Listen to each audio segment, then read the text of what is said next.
Hi everyone, and thanks for joining us today. Welcome to Tiger Recruitment's UK employment update for Q2. I'm Rebecca Siciliano, and I'm the Managing Director at Tiger Recruitment. And today I'm joined by Angela Lopes, who is our Director and Head of the City Office in London.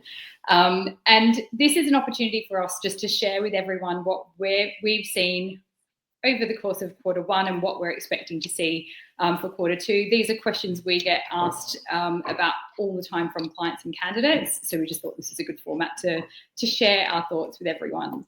So I'm going to just sort of start with a Q1 summary. So we went into Q1 sort of and spoke to everyone last quarter about expecting to see healthy figures on the temp side. So it was something that we'd already seen sort of coming into the start of the year, and it really did continue throughout the quarter as well. We also saw the market had slowed down for perm hiring at the end of Q4 in 24, and we were expecting to see a pickup, which we did see. That was backed up by our figures as well. Where we saw a 53% increase in permanent placements for Q1 of 2025 compared to Q4 of 2024, which is quite interesting. It was also still very strong for contract placements, with a 20% increase on contract placements, and that was already a really strong area for us anyway. Angela, over to you in terms of what we're seeing for Q2. Yeah, I think, well, off the back of what was actually a pretty good Q1, Q2, I mean, at the start, we've obviously had a few big changes, one being national insurance that came into effect at the beginning of April, the tariffs that have been imposed. So again, it's waiting to kind of see how that all transpires and any knock-on effects from that. But, start of Q2 as a whole, I think temp market has been continued to remain very strong, and the number of temp contract placements. And I think certainly what I've seen is more companies, again, where there's that maybe level of uncertainty, opting to bring a temp in the interim.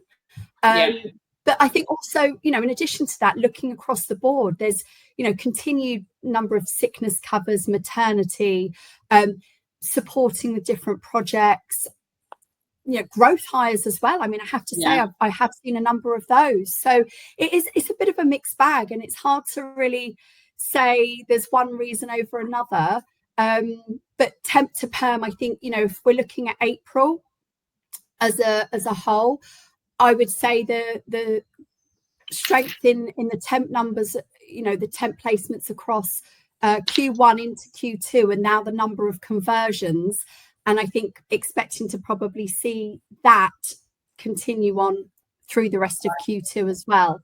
Yeah, I don't know if you're saying. Yeah, I think there were probably a few businesses that approached this quarter conservatively, and I in particular saw that, say, with the more small to medium enterprises, where they were thinking about national insurance changes and sort of changes in budgets and things like that. So we definitely saw people going for those temp hires with it sort of being, well, let's bring someone in on a temporary basis and see how things go.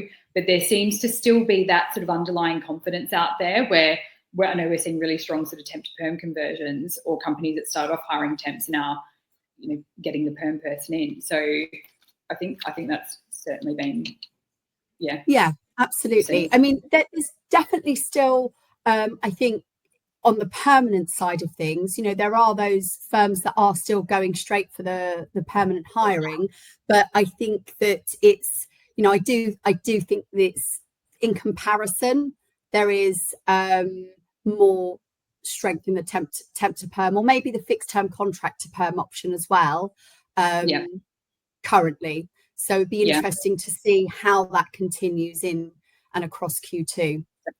And I also think candidates that I've spoken to definitely over the last week or two have told me that they feel like they're starting to hear more about, jobs, people contacting them with more jobs. I will even say, like, a few of the candidates that we've been working with, even if we've not been able to place them, they've secured permanent roles elsewhere. So there does seem to be some good movement out there, which is nice to see. Absolutely. And I think, certainly from those conversations with job seekers on the market, and also just speaking with different employers and, you know, challenges that they're facing with the hiring, because again, process is sometimes taking a bit longer. We've had Easter, which has often impacted those processes. But one of the things that I'm still finding, one of the certainly the top priorities is hybrid working. And if you're in agreement that I think 4-1 tends to be more of the norm now across, you know, certainly financial services, but with when candidates and job seekers are looking, that's probably what you're going to look to expect more often than not. Yeah, definitely. And I'm certainly seeing there's a push. Candidates have more got a preference for 3 days in and 2 days from home. But you're right, where we do have a lot of clients within financial services and professional services, I think a lot of those companies are pushing to get people back into the office. And I think we're, you know, seeing more around incentivizing staff to come back in, and even sort of more innovative ways of getting people back into the office as well. I think companies are having to be quite inventive, because offering breakfast and lunch, I feel like that's a lot are doing that now, and I think it's to try and stand out and differentiate themselves, to attract and retain staff to be in for the additional day that other companies aren't requiring. So but agreed. Like, I think if it was an option, then 3-2 would be most their preference. But, you know, I would equally say with that alongside the hybrid, and I think, you know, this is what we also talked about in Q1 as well, is culture being of top importance, and you know, reasons why people are looking to move from their current roles, that being up there alongside hybrid working. Definitely. And on the salary front, I don't think we've seen much movement in salaries. I think if anything, candidates that are, or job seekers that are available immediately and have been looking for a little while are willing to take a bit of a drop in salary now just to secure something and have the stability in roles. And I think that candidates that are at that sort of top end of the EA market in particular are finding there haven't been as many of the roles with big salaries attached that have been coming through. There hasn't been as much movement in that part of the market.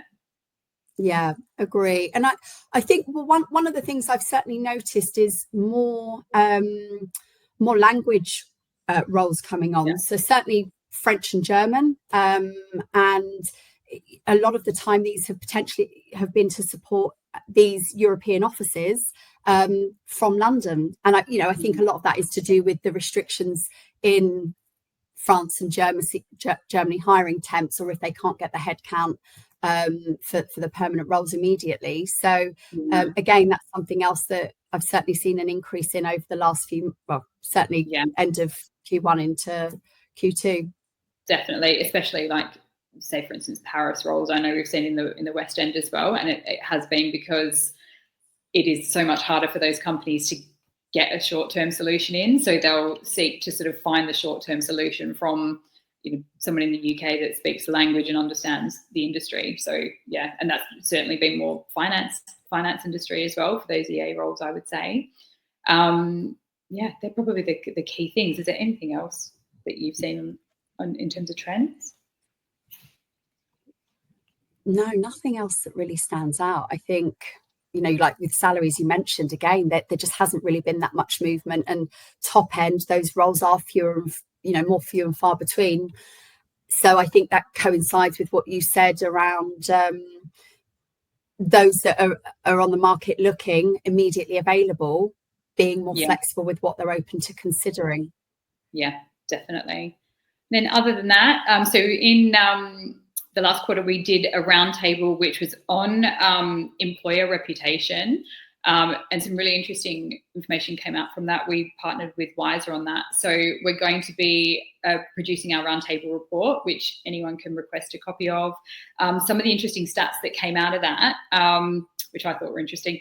79% of candidates check a company social media page before applying, and that increased to 85% for early career professionals. And the other one on that was companies that deliver on their employee value proposition can cut turnover by 69%. So it just highlights the importance of having that strong company sort of branding and reputation from an employment perspective too. Yeah, absolutely. I think also worth mentioning as well with our salary and benefits guide that we have that available. So anybody that would like a copy shared with them, or have any questions or need any additional information, then please do reach out to us. Yeah, I think that's about it from us today. But if anyone does want any additional information, please feel free to reach out to myself or Angela directly, and we'll be happy to answer any other questions or anything for you as well. Thank you.